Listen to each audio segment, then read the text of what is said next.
സുഹൃത്തുക്കളെ,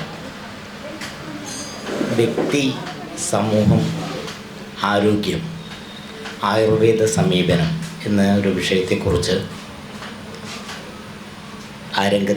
ആയുർവേദ രംഗത്ത് പ്രവർത്തിച്ചുകൊണ്ടിരിക്കുന്ന ഡോക്ടർ ശശി കീഴാറ്റൂർ നമ്മളോട് സംസാരിക്കുകയാണ്. ശശി എന്നെ സംബന്ധിച്ച് ഒരു സുഹൃത്ത് എന്നുള്ള നിലയിലും ഒരു ഡോക്ടർ എന്നുള്ള നിലയിലും രണ്ട് തരത്തിലാണ് അദ്ദേഹത്തെ ഞാൻ പരിചയപ്പെട്ടിരുന്നത്. യഥാർത്ഥത്തിൽ ശശി ഡോക്ടറോട് എനിക്ക് ചോദിക്കാമെന്ന് ചോദിച്ചു, ഒരു രോഗി നിങ്ങളുടെ അടുത്തേക്ക് വരുമ്പോൾ സ്വാഭാവികമായിട്ടും ഒരു ആദ്യ കാഴ്ചയിൽ തന്നെ രോഗിയുടെ ചികിത്സ തുടങ്ങി വെക്കുന്നു എനിക്ക് തോന്നുന്നു, ഒരു ആയുർവേദ. തീർച്ചയായിട്ടും. കാരണം ചികിത്സ എനിക്ക് തോന്നുന്നു ഇപ്പം കൽപ്പറ്റ നാരായണമാഷൊക്കെ ഉണ്ടാകുമ്പോൾ പറയുന്നത് ഒരു സർഗപ്രവൃത്തി തന്നെയാണ് ശരിക്കും. അത് ആ സർഗാത്മകമായിട്ട് നമ്മൾക്ക് ഒരേ രോഗി തന്നെ പലവട്ടം വരുമ്പോഴും നമ്മളൊരു നവീന ഭാവുകത്വത്തിലാണ് ആ രോഗിയെ നമ്മൾ സമീപിക്കുന്നത്. അപ്പോൾ പ്രധാനമായിട്ട് നമ്മളെപ്പോഴും നിങ്ങൾ കൺസൾട്ടേഷൻ റൂമിന് സെറ്റ് ചെയ്തിരിക്കുന്നത് രോഗി കയറി വരുന്നത് കാണുന്ന വിധത്തിലാണ്. അത് പലപ്പോഴും അലോപ്പതി ഡോക്ടർക്ക് അത്ര ഇമ്പോർട്ടൻ്റ് ആയിരിക്കില്ല, പക്ഷേ വൈദ്യനത് വളരെ നിർബന്ധമാണ്. കാരണം രോഗി കടന്നു വരുമ്പോൾ അയാളുടെ മുഖത്ത് തൊട്ടുള്ള ഭാവഹാവാദികൾ എന്ന് പറയുമല്ലോ, ശരീര ജസ്റ്റേഴ്സിൻ്റെ അവിടെ തുടങ്ങുന്നുണ്ട് ചെറിയൊരു കമ്മ്യൂണിക്കേഷൻ. അപ്പോൾ ആശയവിനിമയം പൂർണ്ണമാവുന്നത് വ്യക്തി വരുന്നു, അയാളുടെ സംഭാഷണം, സംസാരത്തിൻ്റെ ടോണ്, സംസാരത്തിൻ്റെ രീതി, ഭാഷകൾ പോലും. അപ്പോൾ സംസാരിക്കുന്ന രീതിയിൽ ചില പ്രാധാന്യമുള്ള വാക്കുകൾ അവർ അമർത്തുന്നുണ്ട്. അതും കൂടെ കേട്ട് കഴിഞ്ഞാലേ നമുക്കത് പൂർണ്ണമാവുന്നുള്ളൂ. രോഗി അദ്ദേഹത്തിൻ്റെ രോഗം എന്നുള്ള അവസ്ഥ മാത്രം വെച്ചിട്ടല്ല, സമഷ്ടിയിലുള്ള എല്ലാ വിഷയങ്ങളും അത് നമ്മുടെ ഒരു നിയന്ത്രണത്തിന് ഒരു ഹോളിസ്റ്റിക് ആയിട്ടുള്ള സാകല്യം എന്നുള്ള വാക്ക് നിങ്ങൾ ആദ്യം സാകല്യം എന്ന് പറഞ്ഞുള്ള ഒരു ആശുപത്രിയാണ് പ്രവർത്തിച്ചത്. അതെ, സാകല്യ. അതെ. അപ്പോൾ സകലതും എന്നുള്ള ആ ആശയത്തിൻ്റെയാണ് സാകല്യ. അപ്പോൾ സാകല്യൻ്റെ പൂർണ്ണമാവുക എന്നുള്ളത്. അപ്പോൾ ഇതിൽ ആയുർവേദം എപ്പോഴും രൂപപ്പെടുത്തിയത് തന്നെ ആ സമഷ്ടിയുടെ ബോധത്തിൽ നിന്നാണ്. അപ്പോൾ അതുകൊണ്ട് തന്നെ ആ ചർച്ചകൾ മുഴുവൻ, അപ്പോൾ എനിക്ക് തോന്നിയത് കൽപ്പറ്റ മാഷിന്ന് അദ്ദേഹത്തിൻ്റെ പ്രഭാഷണത്തിൽ പറഞ്ഞ വിഷയങ്ങളൊക്കെ തന്നെ എനിക്കൊരു ഇൻഡെക്സാണ്. അത് വെച്ചിട്ട് എനിക്ക് സംസാരിക്കാൻ പറ്റും. കാരണം ആദ്യം ഉണ്ടായത് ഒരു സംവാദത്തിലാണ്. കാരണം ആ സംവാദം ഉണ്ടാവുന്നത് ലോകത്ത് രോഗപീഠകൾ വരുന്നു, മനുഷ്യൻ നിസ്സഹായനാണ്. കാരണം നമുക്ക് അറിവില്ല, രൂപമായിട്ടില്ല, ജ്ഞാനങ്ങൾ പോലും ക്രോഡീകരിച്ചിട്ടില്ല. അപ്പോൾ ജ്ഞാനം ക്രോഡീകരിക്കുമ്പോഴാണ് വിജ്ഞാനമാവുന്നത്. അപ്പോൾ ആ തരത്തിലുള്ള അവസ്ഥയിലുള്ള ജീവികൾക്കുള്ള വിഷമങ്ങൾ. അപ്പോൾ അവിടെ പറയുന്നൊരു സംഭവമുണ്ട്, അഥ ഭൂതദയാം പ്രതി. ഭൂതദയാണ്. ഭൂതം എന്ന് പറയുമ്പം മനുഷ്യൻ മാത്രമല്ല, ജീവജാലങ്ങൾ അപ്പാടെ. അത് കാണുന്നതുണ്ടാവാം, കാണാത്തതുണ്ടാവാം. ആ കാണാത്തതിനെ ചേർത്തിട്ടാണ് ഭൂതം എന്നുള്ളൊരു വാക്ക് അവിടെ പ്രയോഗിച്ചിട്ടുണ്ട്. ഭൂതം എന്ന് പറഞ്ഞാൽ ഭവിക്കുന്നത്, നിലനിൽക്കുന്നത്, ഉണ്ടാകുന്നത്. അപ്പോൾ ഈ തരത്തിലുള്ള മൈക്രോ ഓർഗാനിസംന്ന് നവീനമായ പദ്ധതിയിൽ മനസ്സിലാക്കപ്പെട്ട ആ വസ്തുതകളെ കൂടെ ഉൾക്കൊണ്ടുകൊണ്ടാണ് ആ രോഗപദ്ധതിയിലേക്കുള്ളൊരു സമീപനം ഉണ്ടാകുന്നത്. അടിസ്ഥാനപരമായിട്ട് മോഡേൺ മെഡിസിനിൽ നിന്ന് ഇത് വ്യത്യസ്തമാവുന്നത് ഈ പ്രകൃതിയുടെ ഭാഗമായിട്ട് കണ്ട് ചികിത്സിക്കപ്പെടുക. അതെ. അപ്പോൾ അവിടെ നമ്മൾ ഇന്നിപ്പോൾ തുടങ്ങുന്ന സംവാദത്തിൻ്റെ ഒരു യുഗങ്ങൾക്ക് മുമ്പ് ഹിമാലയത്തിൻ്റെ പ്രാന്തങ്ങളിൽ ഒരു സംവാദം നടക്കുകയാണ് അവിടെ. അപ്പം അവിടെ സ്വാഭാവികമായിട്ട് അറിവിൻ്റെ കയ്യാളരാണ് സന്യാസി എന്നുള്ളതാണ് നമ്മുടെ ഭാവം. അറിവ്, ബ്രഹ്മത്തെ അറിഞ്ഞവർ എന്നുള്ള ആ വർണ്ണാശ്രമ വ്യവസ്ഥയിലേക്ക് നമ്മൾ മാറാതെയുള്ള യഥാർത്ഥ ബ്രാഹ്മണം എന്ന് പറഞ്ഞാൽ ബ്രഹ്മത്തെ അറിഞ്ഞ ആളെന്നുള്ള ആ സന്യാസി സമൂഹം അവിടെ ഒത്തുകൂടിയിട്ട് ഈ അറിവിനുള്ള പ്രശ്നങ്ങൾക്കുള്ള പരിഹാരം എന്താണെന്നുള്ള അറിവിനെക്കുറിച്ച് സമാഹരിക്കാനുള്ള ചിന്ത നടത്തുന്നു. അപ്പോൾ അവിടെ അവർ ചിന്തിച്ചത് എങ്ങനെയാണെന്ന് വെച്ചാൽ ഇതെല്ലാം ദൈവികമാണ്, ദേവദത്തമായിട്ടാണ് നമ്മൾ ആഗമം നിഗമം എന്ന് പറയുന്ന സ്ഥലത്ത് ആ ദൈവം തന്നതാണ്. പക്ഷെ അവിടെ ഏറ്റവും മനോഹരമായൊരു വാക്കുണ്ട് ഈ ആശയത്തെ വിശദീകരിക്കാൻ. ഇത് ബ്രഹ്മാവിനാൽ ഉണ്ടാക്കപ്പെട്ടതെന്ന് ഒരിക്കലും പറഞ്ഞിട്ടില്ല. ബ്രഹ്മ സ്മൃത്വ ആയുഷോ വേദം. ബ്രഹ്മാവ് സ്മരിച്ചിട്ട്. ഇപ്പം സ്മരണ എന്ന് പറയുന്ന സാധനം എന്താണ്? മുമ്പ് അസ്തിത്വമുള്ളൊരു കാര്യത്തെ നമ്മൾ തിരിച്ചെടുക്കുകയാണ്, റീകലക്ട് ചെയ്യണം. അപ്പോൾ ബ്രഹ്മാവ് ആയുർവേദത്തെ ഓർമ്മയിലൂടെ തിരിച്ചെടുത്തിട്ട് അത് കൈമാറ്റം ചെയ്യുന്നു. അപ്പോൾ അതൊരു ഈ സന്ദർഭത്തിലൊരു പ്രസക്തമാണ്. അതിൻ്റെ ഒരു കൈമാറ്റത്തിൻ്റെ ഒരു ലീനിയാലിറ്റി ഉണ്ട്. അപ്പോൾ അതിൽ ബ്രഹ്മാവ് എന്ത് ചെയ്തു? അദ്ദേഹം ആയുർവേദത്തെ സ്മരിച്ചിട്ട് പ്രജാപതിക്ക് കൊടുത്തു. ഈ ദക്ഷൻ ആണ് പ്രജാപതി. പ്രജാപതി എന്ന് പറഞ്ഞു കഴിഞ്ഞാൽ വാക്കിൻ്റെ അർത്ഥം എന്താണ്? പ്രജകളുടെ പതിയാണ്. ജനങ്ങളുടെ പതിയാണ്, നേതാവാണ്. അപ്പോൾ അദ്ദേഹം ആയുർവേദത്തെ സ്വീകരിക്കുന്നു ബ്രഹ്മാവിൻ്റെ അടുത്തുനിന്ന്. അദ്ദേഹം അത് പ്രജാപതി അശ്വിനോ അദ്ദേഹം അത് ദേവഭിഷക്കുകളായ അശ്വിനി കുമാരന്മാർക്ക് കൊടുത്തു. അശ്വിനി കുമാരന്മാർ അതിനെ ഇന്ദ്രന് കൊടുത്തു. ഇന്ദ്രൻ്റെ അടുത്തുനിന്ന് ആദ്യത്തെ ഗുരുവായ, അതിൽ 3 വാദഗതികളുണ്ട്. സർജറി പ്രധാനമായിട്ടുള്ള സുശ്രുതന്മാരുടെ ആൾക്കാർ ധന്വന്തരിയാണ് അത് പോയിട്ട് കളക്ട് ചെയ്യണത്. ആയുർവേദത്തിൽ ചരകൻ, കായ ചികിത്സ പ്രധാനമായിട്ടുള്ള ആൾക്കാരിൽ പറയണത് അത് കലക്തമാക്കുന്നത് പുനർവസുവാണ്, ആത്രയുടെ മകനായിട്ടുള്ള ആത്രേയൻ. അപ്പോൾ ഈ തരത്തിൽ അപ്പം ഇവിടെ നമ്മൾ ശ്രദ്ധിച്ചു കഴിഞ്ഞാൽ മനസ്സിലാക്കേണ്ട ഒരു കാര്യം, ബ്രഹ്മാവ് ക്രിയേറ്ററാണ്, സൃഷ്ടാവാണ്. പക്ഷെ ഇവിടെ ആയുർവേദത്തെ സൃഷ്ടിക്കുകയല്ല, അതിനെ തിരിച്ചറിയുന്നു. അപ്പോൾ അവിടെ നമുക്ക് മൗലികമായിട്ട് മനസ്സിലാവുന്ന സംഭവം എന്താ വെച്ചാൽ, രോഗവും രോഗചികിത്സയും അതിൽ ഇപ്പം നവീനമായ കുറേ നിരീക്ഷണങ്ങളുണ്ട്. ഇപ്പോൾ ഒറാങ്ങൊട്ടാൻ ചികിത്സയ്ക്ക് വേണ്ടിയിട്ടുള്ള പല പരിപാടികളും നടത്തുന്ന ആളാണ്. അത് അവർക്ക് ചെടികളെക്കുറിച്ചുള്ള, പൂച്ച നമ്മൾ പുല്ല് പറിച്ച് തിന്നുന്നതായിട്ട് കടിച്ച് തിന്നുന്നതായിട്ട് നമുക്കറിയാം. അതിൻ്റെ അപ്പുറത്തുള്ള ഒരു വിശദമായ അറിവ് ഒറാങ്ങൊട്ടാന് ഉള്ളതായിട്ടും പ്രത്യേക സാധനങ്ങൾ ശ്രദ്ധിച്ച് കളക്ട് ചെയ്ത് അത് കഴിക്കുന്നു. അപ്പം ആ തരത്തിലുള്ള അറിവുകൾ കൈമാറ്റം ചെയ്തു. അപ്പോൾ അത് ജനറ്റിക്കലായിട്ട് വരുന്നതല്ലേ, ഒരാൾക്ക് പഠിപ്പിച്ചു കൊടുക്കാനുള്ളൊരു ഭാഷ അവർക്കുണ്ടോ എന്നുള്ളത് നമ്മളിപ്പോൾ കണ്ടെത്തേണ്ടിയിരിക്കുന്നു. എന്തായാലും ആ തരത്തിൽ അറിവ് ബ്രഹ്മാവിനാൽ പുനഃസൃഷ്ടിക്കപ്പെടുകയും അത് ദക്ഷന് കൊടുത്തു. അപ്പോൾ ദക്ഷൻ പ്രജാപതിയാണ്, അഡ്മിനിസ്ട്രേറ്ററാണ്. അപ്പോൾ നോളജ് എപ്പോഴും ആ ഒരു അഡ്മിനിസ്ട്രേഷൻ സിസ്റ്റത്തിലേക്ക് കൊടുത്തു കഴിഞ്ഞിട്ട് അവിടെ പ്രയോക്താക്കളായ അശ്വിനികുമാരന്മാരാണ് അടുത്ത് വരുന്നത്. അപ്പോൾ അവർ ആ അറിവിനെ പ്രയോഗിച്ചിട്ട് അതിൻ്റെ തെറ്റ് ശരി ന്യായാന്യായങ്ങളൊക്കെ കണ്ടെത്തിയിട്ട് അതിനെ കോഡിഫൈ ചെയ്തിട്ട് ഇന്ദ്രന് കൊടുത്തു. ഇന്ദ്രനാണ് ദേവ രാജാവ്. അപ്പം അദ്ദേഹം അത് കിട്ടിക്കഴിഞ്ഞപ്പം നോളജ് പബ്ലിക് ഡൊമൈനിൽ എത്തി എന്നുള്ളതാണ് നമ്മൾ മനസ്സിലാക്കേണ്ടത്. അപ്പോൾ ആ തരത്തിലുള്ള അറിവിനെ പിന്നെ മനുഷ്യൻ്റെ റോളായി ഇവിടെ. അതായത് ഫിലോസഫി എന്നുള്ള നിലയിൽ പറഞ്ഞു വരുന്നത് ഇതിൻ്റെ കഥകൾ പറയുമ്പോൾ, പക്ഷേ വ്യവഹാരത്തിൽ ഇപ്പോൾ യഥാർത്ഥത്തിൽ ഒരു രോഗിയെ സംബന്ധിച്ച് ഇപ്പം എന്നെ സംബന്ധിച്ച് ഓരോ ഘട്ടത്തിലും ഓരോ തരം ചികിത്സ ചെയ്യുന്ന ഒരാളാണ് ഞാൻ. അത് ആയുർവേദത്തിൽ പൂർണ്ണമായിട്ട് ഒതുങ്ങി നിൽക്കുന്നില്ല. അല്ലെങ്കിൽ ഹോമിയോയിലല്ല, നേരത്തെ നമ്മൾ സംസാരിച്ചതുപോലെയാണത്. കാരണം സമൂഹത്തിൽ ഭീതിയുണ്ട്, ഒരു ഭയം വന്നു കഴിഞ്ഞാൽ അതിനെ പരിഹരിക്കുക എന്നുള്ളതാണ് പ്രശ്നം, വേദനയും ഭയവും. അപ്പോൾ നമ്മളൊരു ഈ അലോപ്പതിയിലേക്ക് പെട്ടെന്ന് എടുത്ത് ഒരാൾ ചെന്ന് കയറുന്നത് അങ്ങനെയാണ്. ഇവാൻ ഇലിച്ചിൻ്റെ മരണം എന്ന് പറഞ്ഞ് ടോൾസ്റ്റോയുടെ ഒരു നോവലുണ്ട്. ആ നോവലിൽ മരണം കാത്തു കിടക്കുന്ന ആളോട് ഡോക്ടർ പറയുന്നത് മരുന്ന് കഴിക്കും, നിങ്ങൾ മരുന്ന് കഴിച്ചാൽ ഇത് മാറും. ഭാര്യയും മക്കളും ഒക്കെ പറയുന്നു മരുന്ന് കഴിക്കൂ, കാണാൻ വരുന്നവരൊക്കെ പറയുന്നു മരുന്ന് കഴിക്കും. പക്ഷേ അയാൾ ഒരു കർഷകൻ്റെ ഒരു പുത്രനായിട്ടുള്ള ഒരു ചെറുപ്പക്കാരൻ അവിടെ ഒരു ഹോം നേഴ്സായിട്ട് വർക്ക് ചെയ്യുന്നത്. അയാൾ മാത്രമാണ് ഇയാളോട് മനുഷ്യൻ, ഇയാളുടെ മരിക്കാൻ പോവുകയാണ്, ഇയാളുടെ വിഷമങ്ങൾ മനസ്സിലാക്കുന്നത്. ഇപ്പം നമ്മൾ ഒരു വ്യവസ്ഥിതിയിൽ സിസ്റ്റമാണ്. നമ്മൾ രോഗിയായി കഴിഞ്ഞാൽ ആ സിസ്റ്റം അടിച്ചേൽപ്പിക്കുന്നതിലൂടെ കടന്നു പോവുകയാണ്. അയാളൊരു പരീക്ഷണ വസ്തു, അയാൾക്ക് അഭിപ്രായങ്ങളില്ല. പക്ഷെ ആയുർവേദ സമീപനം അതിന് കുറച്ച് വ്യത്യസ്തമായിട്ട് നമുക്ക് ആരോഗ്യ നികേതനത്തിലൊക്കെ ഈ മരണം പറയുന്നുണ്ടെങ്കിൽ പോലും അതിന് സമീപനത്തിലെ വ്യത്യാസം, പ്രത്യേകത്തിൻ്റെ ജീവൻ മഷായിൻ്റെയും സമീപനങ്ങളിലെ വ്യത്യാസമുണ്ട്. അല്ല, ഇപ്പം ശത്രുഭാവത്തിൽ വരുന്ന പ്രദ്യോതിനോട് പോലും സ്നേഹവും അനുകമ്പയിലാണ് അദ്ദേഹം സംസാരിക്കുന്നത്. ഇവിടെ ഒരു കാര്യം എനിക്ക് ചോദിക്കാനുള്ളത്, ഒരു സമൂഹത്തിൻ്റെ ഒരാരോഗ്യവുമായി ബന്ധപ്പെട്ടിട്ടുള്ളതാണ്, സമൂഹത്തിൻ്റെ ചിന്തകളുമായി ബന്ധപ്പെട്ടിട്ടുള്ളതാണ് ഒരു രോഗിയുടെ ഒരു മാനസികാവസ്ഥ.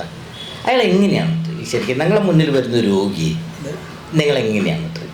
അപ്പോൾ ഈ ചോദ്യത്തിന് നമ്മൾ 2 തരത്തിൽ അതിന് ഒരു ഹിസ്റ്റോറിക്കലായിട്ട് നമ്മൾ സമീപിക്കേണ്ടത്, നടപ്പ് കാലത്ത് എന്ത് നടക്കുന്നുണ്ട് എന്നുള്ളത്. ഇപ്പോൾ ഉദാഹരണത്തിൽ നമുക്കിപ്പം ആശുപത്രികളുടെ നിർമ്മാണം നടക്കുന്നത് എപ്പോഴായിരിക്കാം? യൂറോപ്പിലുള്ള ജനവാസങ്ങൾ ഒന്നായിട്ട് നഷ്ടപ്പെട്ടത്, ഒരു രാജ്യം തന്നെ ഇല്ലാതാവുന്ന വിധത്തിലുള്ള കോടിക്കണക്കിന് ആൾക്കാർ മരിക്കുന്ന പാൻഡമിക്കുകൾ, അന്ന് കൊളറയിലും ഇൻഫ്ലുവൻസയിലും ഫ്ലൂ ആ തരത്തിലുള്ള സംഭവം വരുമ്പം ഇവിടെയൊക്കെ പരിപാലിക്കാനൊരു ഇടം വേണമെന്നുള്ള തലത്തിലാണ് നമുക്ക് ഒരു ബർത്ത് ഓഫ് എ ഹോസ്പിറ്റൽ അല്ലെ ബർത്ത് ഓഫ് ആ തരത്തിലുള്ള ഒരു ക്ലിനിക്കിൻ്റെ ഒരു രൂപം മാറുന്നത്. അതുവരെ നമ്മളിതൊരു വളരെ വ്യക്തിയുടെ ഒരു വിഷയമാണിത്. ആ വ്യക്തി അത് അയാൾക്ക് പരിചയമുള്ള വിശ്വസിക്കാവുന്ന ഒരാളോട് ആശ്രയിച്ചിട്ട് പരസ്പരം അങ്ങോട്ടും ഇങ്ങോട്ടുള്ള ആശയവിനിമയത്തിലൂടെ, കാരണം നമ്മളിപ്പോൾ പറയുന്ന ഐഡിയൽ ആയിട്ടുള്ളൊരു ഫാമിലി ഫിസിഷ്യൻ്റെ സംഭവമാണത്. അപ്പോൾ നമ്മൾ ഇന്ത്യൻ പശ്ചാത്തലം എടുത്തു കഴിഞ്ഞാൽ ഈ ജീവൻ മശായിമാർ എല്ലാ സ്ഥലത്തും ഉണ്ടായിരുന്നു, എല്ലാ ഗ്രാമങ്ങളിലും ഉണ്ട്. ആ ഗ്രാമങ്ങളിൽ അവർ സജീവമായ എല്ലാ കാര്യത്തിലും, അദ്ദേഹം ഉത്സവത്തിൻ്റെ നടത്തിപ്പുകാരനായിരിക്കും, അയാൾ ഇപ്പോൾ ഒരു വിദ്യാലയത്തിൻ്റെ നടത്തിപ്പുകാരനായിരിക്കും. അപ്പോൾ എല്ലാത്തിലും പങ്കെടുത്തുകൊണ്ട് അയാൾ അതിൽ ഇടപെടുകയും ആ തരത്തിൽ അയാൾക്ക് ആൾക്കാർക്ക് ഉപകരിക്കാവുന്ന എല്ലാ പ്രവൃത്തികളും ചെയ്യുകയാണ് ചെയ്യുന്നത്. പക്ഷെ പിന്നീട് ഇത് ഏറ്റവും ആൾക്കാർക്ക് എപ്പോഴും പ്രശ്നങ്ങൾ ഉണ്ടാകുന്നത് നമ്മുടെ ആയുർവേദത്തിലൊരു തത്വമുണ്ട്. നമ്മൾ ഏറ്റവും 3 ഈഷണകളാണ്. ഈഷണ എന്ന് പറഞ്ഞാൽ ആഗ്രഹങ്ങൾ, എക്സിസ്റ്റൻസ്, നിലനിൽപ്പിന് വേണ്ടിയിട്ടുള്ള ആഗ്രഹങ്ങൾ. ധനേഷണ, പരലോകേഷണ. അപ്പോൾ ഈ പ്രാണേഷണ, ധനേഷണ, പരലോകേഷണ 3 എണ്ണമാണ് നമ്മളെപ്പോഴും മോട്ടിവേറ്റ് ചെയ്യുന്നത് ജീവിതത്തിൽ. അപ്പോൾ എന്താണ്, നമ്മൾ ഒരാൾ അടിക്കാൻ വന്നു കഴിഞ്ഞാൽ നമ്മൾ പ്രൊട്ടക്റ്റ് ചെയ്യുന്ന റിഫ്ലക്സ് നമ്മൾ പറയുന്നത് പ്രാണനെ പ്രൊട്ടക്റ്റ് ചെയ്യാനുള്ളതാണ്. അത് രോഗമാവട്ടെ, മറ്റു തരത്തിലുള്ള പരിക്കുകളേൽക്കാനുള്ള സാഹചര്യം ആവട്ടെ, അവിടെ അയാൾ പ്രൊട്ടക്റ്റ് ചെയ്യാൻ വേണ്ടിയിട്ടാണ് നോക്കുന്നത്. ഇമ്മീഡിയറ്റ് ആയിട്ട് നൽകേണ്ട ചികിത്സകൾ നടത്താം. പിന്നെ ഉള്ളത് അതിന് വേണ്ട റിസോഴ്സ്, അയാൾക്ക് ജീവിക്കാൻ വേണ്ട റിസോഴ്സ് ഉണ്ടാകുന്നുള്ളതാണ് ധനേഷണ എന്ന് പറയുന്നത്. പിന്നെ അടുത്തതാണ് പരലോകേഷണം. മരിച്ചു കഴിഞ്ഞാൽ നമ്മൾ എന്താവും എന്നുള്ള തരത്തിൽ എത്തിപ്പെടുന്ന തരത്തിലുള്ളത്. അപ്പോൾ ഇവിടെ ഞാൻ പറയാൻ വരുന്നത് എന്താ വെച്ചാൽ, അപ്പോൾ ഈ തരത്തിലൊരു ഒരു താളം കീപ്പ് ചെയ്തുകൊണ്ടാണ് നമ്മുടെ ഹാർമോണിയസ് ആയിട്ടുള്ളൊരു സെറ്റപ്പാണ് ഇവിടെ നടക്കുന്നത്. പിന്നീട് അതിനെന്ത് പറ്റി, ഇത് പണം ഉണ്ടാക്കാൻ മാത്രമുള്ള, ഉപാധികൾ ഉണ്ടാക്കാമെന്നുള്ള ഒരു ധനമോഹത്തിൻ്റെ ഒരു ഏറ്റവും വലിയൊരു വിഷയമായി ആരോഗ്യമേഖല മാറുകയും അത് പണത്തിന് മാത്രം എന്നുള്ള തരത്തിലേക്ക് അത് എത്തിപ്പെടുകയും ചെയ്ത സമയത്തുള്ള പ്രയാസം. അത് ശരിക്കും മോഡേൺ മെഡിസിൻ്റെ വരവോട് കൂടിയായിരിക്കില്ലേ അതിൻ്റെ? നമ്മുടെ ഒരു അതിന് മുമ്പ് ആയുർവേദത്തിൽ അതിന് മുമ്പ് ഇങ്ങനെ കച്ചവടവൽക്കരണം നടക്കുന്നുണ്ടോ? ആയുർവേദത്തിൽ കച്ചവടം നടക്കുന്നില്ല, പക്ഷേ അവിടെ നമുക്ക് കൃത്യമായ റെഫറൻസ് ഉണ്ട്. അപ്പോൾ ഇവിടെ നമുക്ക് ഈ ധന്വന്തരി ഭാഗം എന്ന് പറഞ്ഞിട്ടൊരു കൺസെപ്റ്റ് ഉണ്ട്. അതായത് ഒരു മരുന്ന് നിങ്ങൾ ഉണ്ടാക്കി വിറ്റ് കഴിഞ്ഞാൽ നിങ്ങൾക്ക് അർഹിക്കുന്ന അതിനൊരു മൂല്യം നിങ്ങളെ കൈവശം വരേണ്ടതുണ്ട്. അപ്പോൾ അതിനെപ്പറ്റി കൃത്യമായിട്ട് പറയുന്നുണ്ട്. അപ്പം പണമില്ലാതെ നടക്കില്ല, കാരണം അല്ലെങ്കിൽ റിസോഴ്സ് എന്ന് വന്നു വരും. നമ്മളിപ്പം പണം എന്നുള്ളത് കറൻസിന്ന് മാത്രം എടുക്കണ്ട, ആ റിസോഴ്സ് ഉണ്ടായാലേ നമുക്കത് മുന്നോട്ട് കൊണ്ടുപോകാനാവുള്ളൂ. അപ്പോൾ അത് ശേഖരിക്കാനുള്ളൊരു പാർട്ട്. ഇപ്പോൾ സപ്പോസ് 100 രൂപയ്ക്ക് ഒരു മരുന്ന് ഉണ്ടാക്കിയിട്ടുണ്ടെങ്കിൽ അത് നമുക്കൊരു കുപ്പിയിലാക്കി വെക്കാൻ 100 രൂപയാണെങ്കിൽ സ്വാഭാവികമായിട്ട് നമ്മളത് 20 രൂപ കൂടെ കൂട്ടിയിട്ട് 120 രൂപയ്ക്ക് വിൽക്കണം എന്നുള്ളത് അത് നമുക്ക് കോമൺ സെൻസിൽ മനസ്സിലായി. പക്ഷേ ഇത് 1200 ഉണ്ടാക്കുന്ന ഒരു വ്യവസ്ഥയിലേക്ക് ഈ സിസ്റ്റം മാറ്റപ്പെടുമ്പോൾ എന്തായി, ഞങ്ങൾ ഒരു അപ്പോളജറ്റിക് ആയിട്ട് പറയുകയാണ്, ഈ വൈദ്യ മേഖലയിൽ ധനമോഹികളുടെ ഒരു തള്ളിക്കയറ്റം. കാരണം ഒരാശുപത്രിയും ഇവിടെ സേവനം നടത്താനായിട്ട് ഉണ്ടാക്കപ്പെട്ടിട്ടില്ല. അത് അൺഫോർച്ചുനേറ്റ്ലി സേവന എന്നുള്ള പേരാണെങ്കിൽ പോലും അതൊരു കച്ചവട കേന്ദ്രമാണ്. അപ്പോൾ ഇത് വളരെ മുമ്പ് തന്നെ ഇപ്പം ഇവാൻ ഇല്ലിച്ച് എന്ന് പറഞ്ഞ മറ്റൊരാളുണ്ടല്ലോ, ഒരു ഫിലോസഫർ ആയിട്ടുള്ള, അദ്ദേഹം പറയുന്നത് ലിമിറ്റ്സ് ടു മെഡിസിൻ ഇത് പറയേണ്ടത്. വെച്ചാൽ ഈ ഒരു രോഗങ്ങൾ ചികിത്സിച്ച് മരുന്ന് കൊണ്ട് മാറ്റാവുന്നതല്ല. പക്ഷെ അങ്ങനെ ഒരു ധാരണ നമ്മളിലേക്ക് വരുത്തുന്നു. അപ്പം മരുന്ന് ഒരു കച്ചവടമാവുന്നു. അതൊരു മോഡേൺ സിവിലൈസേഷൻ്റെ ഭാഗമായിട്ട് ഡെവലപ്പ് ചെയ്തിട്ടുള്ള ഒരു ചൂഷണമാണ് എന്ന് പറയാനുണ്ട്.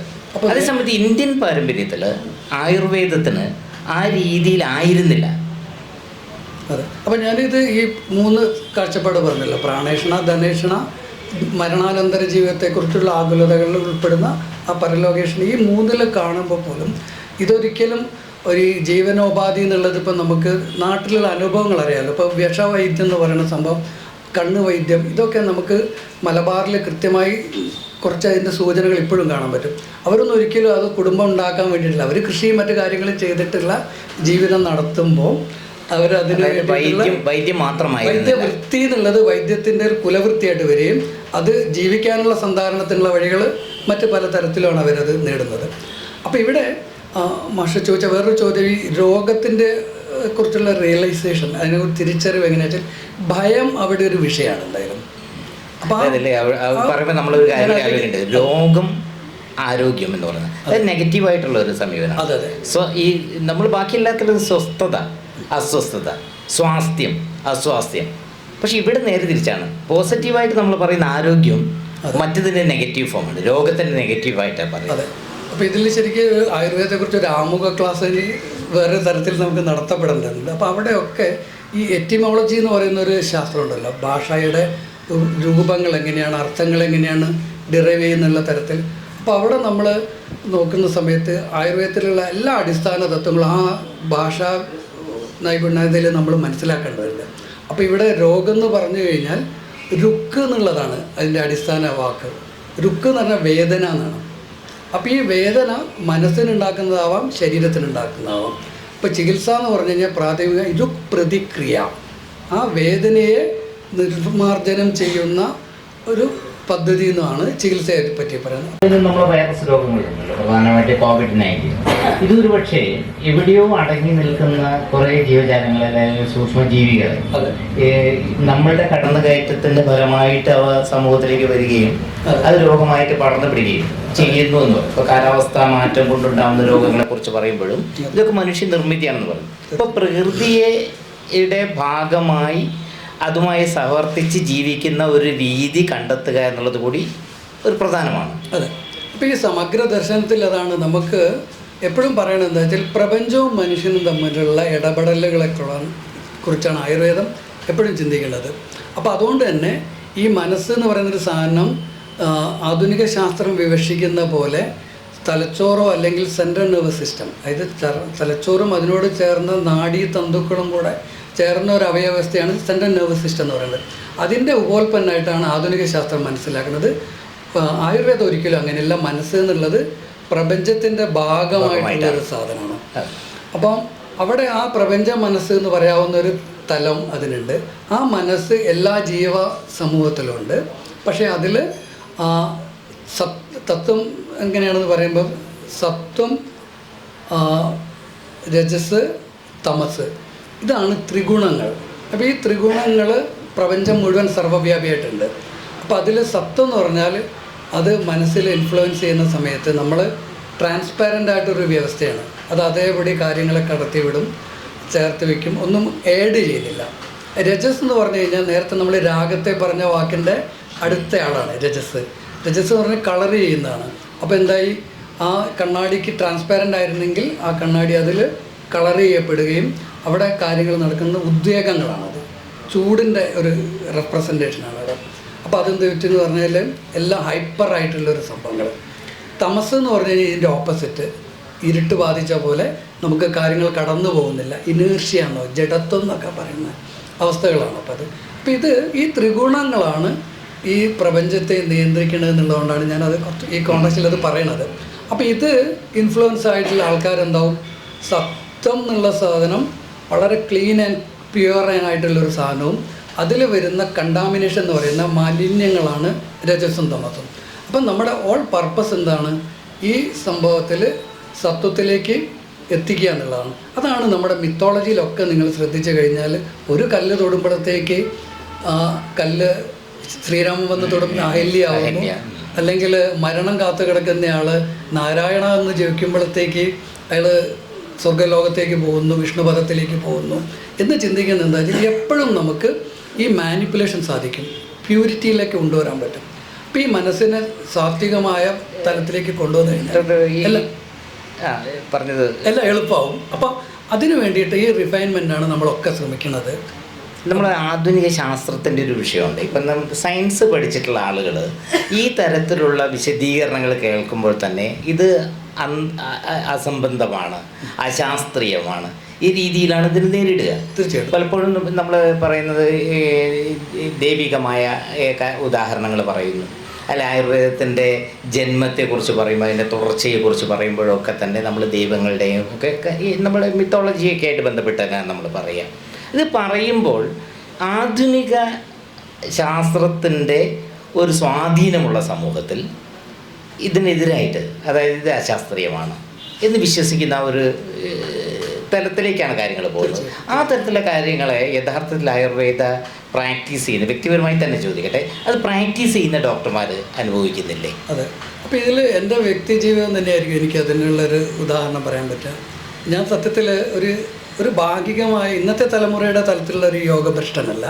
ഞാൻ ശരിക്കും ദേവേരി കോളേജിലൊക്കെ കോഴിക്കോട് യൂണിവേഴ്സിറ്റിയിൽ ഫസ്റ്റ് ഗ്രൂപ്പ് എടുത്തിട്ട് അന്നത്തെ കണക്കെടുത്ത് പഠിച്ചുകൊണ്ടിരിക്കുന്ന സമയത്ത് കോയമ്പത്തൂർ ആയുർവേദ കോളേജിനെ കുറിച്ചൊരു ലേഖനം അന്നത്തെ മാതൃഭൂമി വാരാന്ത പതിപ്പിൽ വന്നു.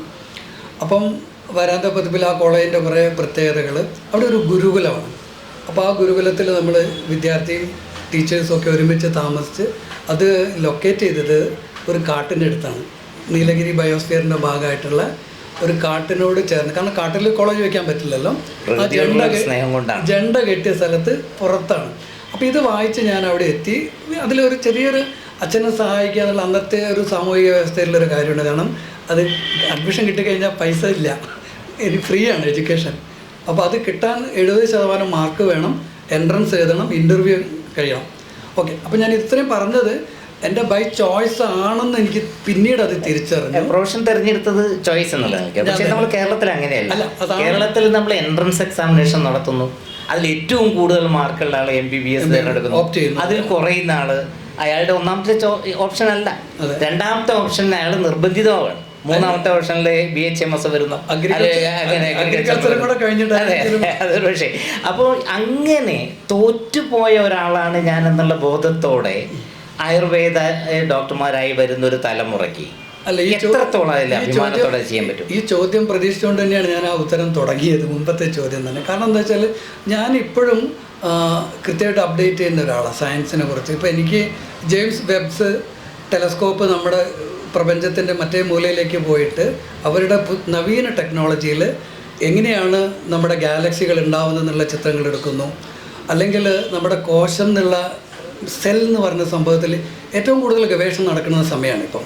അപ്പം നമ്മൾ ഇതുവരെ ജനിതകമായ ക്രോമസോം ജീൻ എന്നൊക്കെ പറയുന്ന അതിനായിരുന്നു നമ്മൾ നവീന ശാസ്ത്രത്തിൽ പ്രാധാന്യം കൊടുത്തുകൊണ്ടിരുന്നത്. ഇപ്പം അതല്ല, മൈറ്റോകോൺട്രിയ എന്ന് പറഞ്ഞിട്ടൊരു സാധനമുണ്ട്. ഇപ്പം ഞാൻ കോളേജ് പഠിക്കുന്ന സമയത്ത് 86-87 കാലഘട്ടത്തിലാണ് ഞാൻ എൻ്റെ ഫിസിയോളജി, ആധുനികമായിട്ടുള്ള ശരീരത്തിൻ്റെ പ്രവർത്തനങ്ങളെ പഠിക്കുന്ന ആ ഫിസിയോളജി പഠിക്കുന്നത്.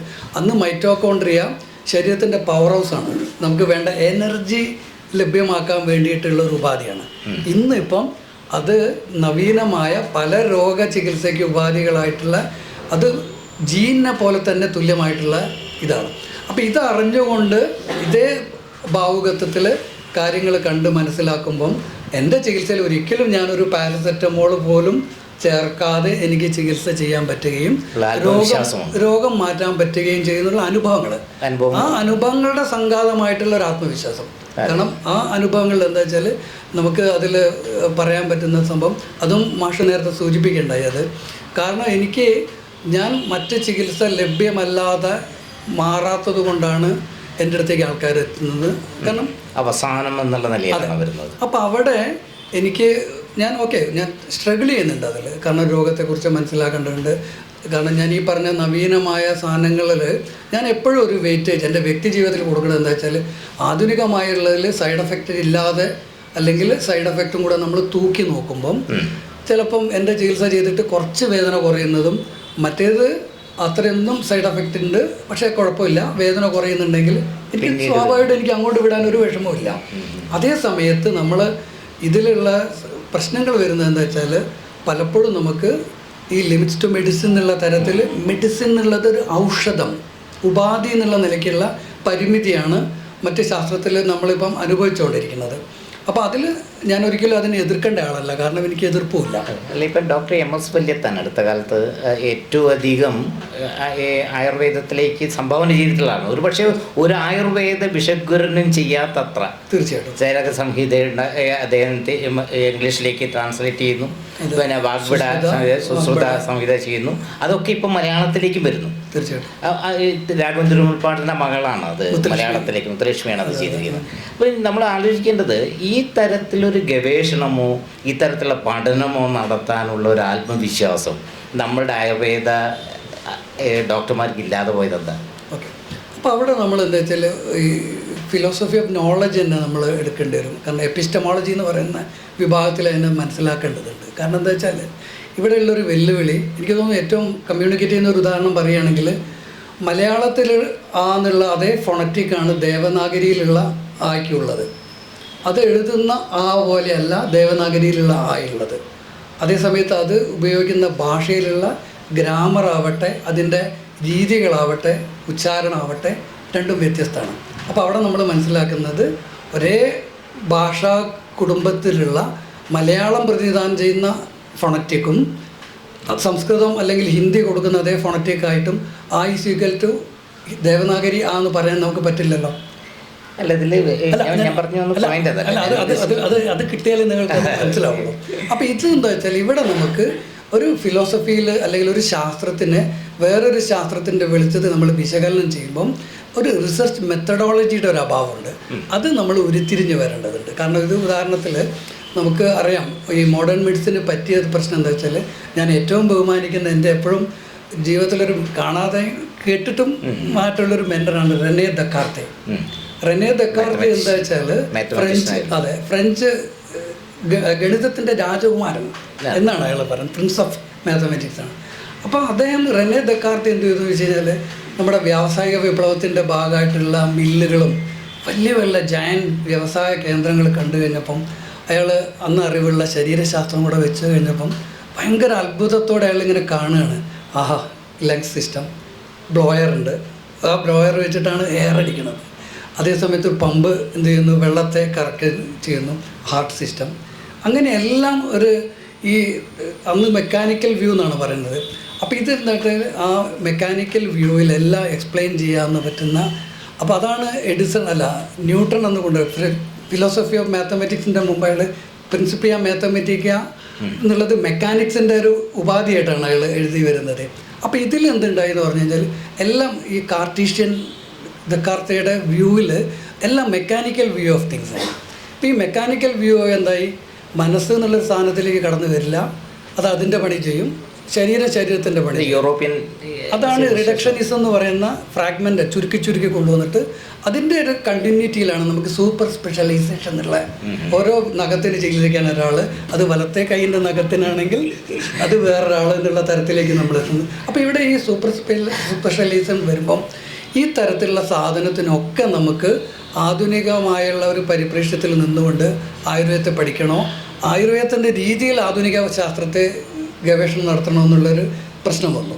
അപ്പോൾ ഇതൊരു തിയറിറ്റിക്കൽ സയൻസിലുള്ളൊരു പ്രശ്നമാണ്, പ്രയോഗത്തിൽ ബുദ്ധിമുട്ടില്ല. അപ്പോൾ MS വല്യത്താൻ്റെ റോൾ എന്തായിരുന്നു വെച്ച് കഴിഞ്ഞാൽ, ഈ ചരക സംഹിത അല്ല അത് ആദ്യം ശരിക്കും അല്ല അദ്ദേഹത്തിൻ്റെ ആദ്യത്തെ പ്രശ്നം എന്ന് വെച്ചാൽ, അദ്ദേഹത്തിന് ഓപ്പറേഷൻ ചെയ്ത് മാത്രമേ മാറ്റാവൂ കഴിയൂ എന്ന് തോന്നുന്ന ചില കേസുകൾ ആയുർവേദം കൊണ്ട് മാറിയതിൻ്റെ അനുഭവത്തിലാണ് ആയുർവേദം ഓപ്റ്റ് ചെയ്യുന്നത്. അതിനെ ഇവിടെ ഷെയർ ചെയ്യാതെ അതെങ്ങനെയാണെന്ന് വെച്ച് കഴിഞ്ഞാൽ, അപ്പോൾ ഇദ്ദേഹം ഒരു ആയുർവേദ ഫോളോവർ ആവുന്നത് അദ്ദേഹത്തിൻ്റെ ഗുരു ക്രിസ്ത്യൻ മെഡിക്കൽ കോളേജിൽ പഠിപ്പിച്ച് മദ്രാസ് മെഡിക്കൽ കോളേജിൽ പഠിപ്പിച്ച ആളാണ്. അപ്പം മദ്രാസ് സ്റ്റേറ്റിൻ്റെ ഭാഗമായിട്ട് കുറേ രോഗങ്ങൾ മലബാറിൽ പോയിട്ട് ആയുർവേദം ചികിത്സിച്ചിട്ട് മാറിയതായിട്ടുള്ള കുറേ കേസുകൾ ഇദ്ദേഹത്തിൻ്റെ പ്രൊഫസറിന് പറ്റി ക്ലാസ്സിൽ പറഞ്ഞതായിട്ടുള്ള ഓർമ്മകളുണ്ട്. അപ്പോൾ അതിൽ ഉദാഹരണമായിട്ടുള്ള ഒന്ന്, ആ കേസ് നമുക്ക് പിന്നീട് മനസ്സിലാവുന്നത് പേറ്റൻറ്റ് വാൽവ് എന്ന് പറയും. കുട്ടി ജനിക്കുമ്പം കരയാതിരിക്കുന്നത് പലപ്പോഴും ഹാർട്ടിൻ്റെ കുഴപ്പം കൊണ്ടാണ്. അപ്പോൾ ഈ ഹാർട്ട് കരയുന്നതോട് കൂടി ആ പ്രവർത്തനത്തിൽ ആ വാൽവ് ക്ലോഷർ ആവും. ആ വാൽവ് എന്താണ്, ഉള്ളുകൂടെയുള്ള അമ്മയുടെ രക്തം സ്വീകരിക്കാൻ വേണ്ടിയിട്ടുള്ള ഇത് ചിലർക്ക് ഇൻടാക്റ്റായി പോയി നിൽക്കും, അടഞ്ഞു പോവില്ല. അപ്പോൾ അതിനുള്ള സംഭവമായിട്ട് കുട്ടിക്കുള്ള ചികിത്സയിൽ, അപ്പോൾ അവിടുത്തെ അന്നത്തെ മെഡിക്കൽ കോളേജിലെ പ്രൊഫസർ അറ്റൻഡ് ചെയ്തു, രക്ഷയില്ല. അപ്പോൾ അവർ ചികിത്സയില്ലാത്തതുകൊണ്ട് പൊക്കോളൂ എന്ന് പറഞ്ഞു. പിന്നീട് വേറൊരു വിഷയമായിട്ട് ആ കുട്ടി വന്ന സമയത്ത് ഈ പ്രൊഫസർ കാണുകയാണ്, മലബാറിൽ പോയിട്ട് ആയുർവേദ ചികിത്സ ചെയ്ത് കഴിഞ്ഞപ്പം ഇവരുടെ ഇൻവെസ്റ്റിഗേഷനിൽ ആ വാൽവിൻ്റെ കുഴപ്പം പരിഹരിക്കപ്പെട്ടിട്ടുണ്ട്. അപ്പോൾ ഇത് കണ്ടു കഴിഞ്ഞാൽ ഇദ്ദേഹത്തിന് അത് ഓർമ്മിക്കുന്നു. പിന്നീടുള്ള MS വല്യത്താൻ മോഡേൺ സയൻസും അദ്ദേഹത്തിൻ്റെ ശ്രീചിത്ര വാൽവ് ഏറ്റവും എക്കണോമിക്കായിട്ടുള്ള വാൽവിൻ്റെ ഒക്കെ കാര്യങ്ങൾ കഴിഞ്ഞപ്പം, അപ്പോൾ അദ്ദേഹത്തിന് കോട്ടയ്ക്കൽ ഒരു ഇൻവിറ്റേഷൻ വരികയാണ്, അവിടെ ഒരു സെമിനാറിൽ അവരുടെ പ്രസൻറ്റ് ചെയ്യണം. അപ്പോൾ അതിനു വേണ്ടി അദ്ദേഹം എന്ത് ചെയ്തു, എന്തെങ്കിലും ഒരു ആയുർവേദക്കാരത് പോവുകയല്ലേ, ഒരു ആയുർവേദം എന്തെങ്കിലും പറയണമല്ലോ എന്നുള്ള സംഭവത്തിൽ അപ്പം ശുശ്രൂഷ സംഹിത അദ്ദേഹം ഒന്ന് ഓടിച്ച് വായിച്ചപ്പോഴത്തേക്ക് അദ്ദേഹത്തിന് ഇത് ഞാൻ ഇതുവരെ മനസ്സിലാക്കിയതല്ലല്ലോ എന്നുള്ള തരത്തിൽ ഒരു ആശയം വരികയും പിന്നെ അത് പഠിക്കണം എന്നുള്ള നിലയ്ക്ക് രാഘവൻ തുണിപ്പാടിനടുത്തെത്തുകയും, അപ്പോൾ അങ്ങനെ ഉണ്ടായപ്പോൾ എന്താ വെച്ചാൽ, അപ്പോൾ അത് അന്ന് ഞങ്ങൾ ബൃഹത് സംഹിത എന്നാണ് പറയുക, ബൃഹത്തായിട്ടുള്ളതുകൊണ്ട് ലഘു സംഹിതകൾ വേറെയുണ്ട്. അപ്പോൾ ഈ ബൃഹത് സംഹിത സുശ്രുതം, ചരകം, വാഗ്ബടം.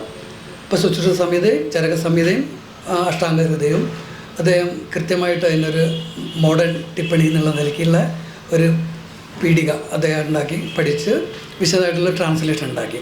അപ്പോൾ ഇവിടെ എന്താ വെച്ചാൽ, ആ ഇൻ്റഗ്രേഷൻ എന്നുള്ള സംഭവത്തിൻ്റെ ഒരു പരിമിതിയിലേക്കാണ് ഞാൻ ആദ്യം പറഞ്ഞത്. അത് തിയററ്റിക്കൽ സയൻസ് എന്നുള്ള നിലയ്ക്ക് ആധുനിക ശാസ്ത്രം വെച്ചിട്ട് ആയുർവേദത്തെ വിശകലനം ചെയ്യണോ, ആ സമീപനം നിങ്ങൾക്ക് മനസ്സിലായല്ലോ. ഇപ്പോൾ പദ്ധതിയിൽ ഇപ്പോൾ ഇതിലെന്താ വെച്ചാൽ, ആയുർവേദത്തിൻ്റെ ഒരു രീതി തത്വം, ശാസ്ത്രം, വ്യവഹാരം, ഈ 3 തരത്തിലാണത് കാണുന്നത്. അപ്പോൾ ഒരു തത്വം എന്നുള്ള സംഹിത, ആ തത്വം എന്നുള്ളത് എറ്റിമോളജി നോക്കിക്കഴിഞ്ഞാൽ അത് നീയാണ് എന്നുള്ളതാണ്. അപ്പോൾ അത് നീയാണ് എന്നുള്ള കാര്യം നമ്മൾ കൺക്ലൂഡ് ചെയ്യുന്നതല്ലേ, അത് നീയാണെന്നുള്ളൊരു കൺക്ലൂഷനാണ്. ആ കൺക്ലൂഷൻസാണ് നമ്മൾ വേറൊരു അർത്ഥത്തിൽ സിദ്ധാന്തം എന്ന് പറയുന്നത്. അപ്പോൾ സിദ്ധമായ അന്തം, ലഭിച്ച അവസാനം എന്നാണ് സിദ്ധാന്തത്തിൻ്റെ അർത്ഥം. അപ്പോൾ ഇത് പലപ്പോഴും ആധുനിക ശാസ്ത്രത്തിൻ്റെ ആ പദ്ധതിയോട് ചേർന്ന് നിൽക്കുന്നതല്ല.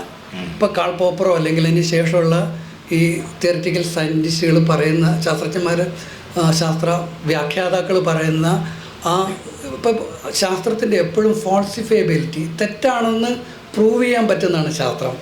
അപ്പോൾ ഇതൊരു നവീനമായൊരു സാധനം വരുമ്പോഴത്തേക്ക് അവിടെ മാറ്റപ്പെടുന്നു.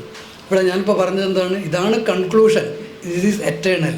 അപ്പോൾ ഇതിൽ സുശ്രുതനൊക്കെ പറയുന്ന ഒരു ശ്ലോകമുണ്ട്, ഇതമാഗമ സിദ്ധത്വാത് പ്രത്യക്ഷ ബലദർശന മന്ത്രവത് സംപ്രയോക്തവ്യം ന മീമാംസ്യം കഥജന. ഇതിനെ സംശയിക്കേണ്ടതില്ല, നിങ്ങൾ ഫോളോ ചെയ്തോളൂ. അതിപ്പോഴും ശരിയാണല്ലോ. നമുക്കിപ്പം ആ ഒരു കാലാവസ്ഥ, ഒരു സാഹചര്യം വന്നു, ആ രോഗാണു വുഹാനിൽ നിന്ന്, നമ്മൾ നേരത്തെ പറഞ്ഞ ചോദ്യം എൻ്റെ മനസ്സിലുണ്ട്, ആ വുഹാനിൽ നിന്നുള്ള ലാബിൽ നിന്ന് അത് പുറത്തേക്ക് വന്നു. ആലോചിച്ച് നോക്കൂ, അന്നത്തെ കാലാവസ്ഥ വേറെ ആയിരുന്നെങ്കിൽ ഇത്തരത്തിലുള്ളത് ഉണ്ടാവില്ല എന്നുള്ളതാണ് ആയുർവേദത്തിൻ്റെ പോസ്റ്റുലേഷൻ. എൻവയറമെൻ്റൽ ഫാക്ടർ അതെല്ലാം കൂടെ ചേർന്നിട്ടുള്ള ഒരു ടോട്ടാലിറ്റി, സമഷ്ടിയിലാണ് ഇതിനുള്ളത് വരുന്നത്. അപ്പോൾ ഇത് തന്നെ ചിലപ്പം വേറെ തരത്തിൽ, ഇപ്പം ഈ നാനോ ടെക്നോളജിയുടെ കാലത്തൊക്കെ അവർ പറയുന്ന ഒരു രീതി എന്താ വെച്ചാൽ, നാനോ പാർട്ടിക്കിളിൻ്റെ പ്രവർത്തനം, ഇപ്പം നമ്മൾ ഓക്സിജൻ ശരീരത്തിൽ എന്തെല്ലാം ഉണ്ടാക്കുന്നു നമ്മൾ പഠിച്ചു വയ്ക്കുന്ന ആ രീതി ആവണമെന്നില്ല നാനോ പാർട്ടിക്കിളായുള്ള ഓക്സിജൻ ചെയ്യണത്. അപ്പോൾ എന്താ വെച്ചാൽ നമുക്ക് അറിവുകൾ ഇനിയും ശേഖരിക്കപ്പെടേണ്ടത്, കിട്ടേണ്ടതുണ്ട് മാഷ് ചോദിച്ച ആ ചോദ്യത്തിലേക്ക് എത്താൻ വേണ്ടിയിട്ട് എന്നാണ് ഞാൻ വിശ്വസിച്ചത്. അപ്പോൾ അതുകൊണ്ട് ആധുനിക ശാസ്ത്രത്തിന് ബഹുമാനം ഉള്ളതുകൊണ്ടും എനിക്കത് എന്നെ ഒന്നിനെയും അത് ക്യാൻസൽ ചെയ്യുന്നില്ല. ആയുർവേദത്തിൽ ഞാൻ വിശ്വസിക്കുകയും പ്രാക്ടീസും ചെയ്യുന്ന സമയത്ത്, അതേ സമയത്ത് നമുക്ക് ഒരു മോഡേൺ ടെക്സ്റ്റിൽ അത് ഫിലോസഫിക്കലായാലും പ്രയോഗത്തിൻ്റെതിനെ കുറിച്ചായാലും ആധുനിക ശാസ്ത്രം വിവക്ഷിക്കുന്നതിന് എനിക്ക് ഇഷ്യൂ തോന്നില്ല.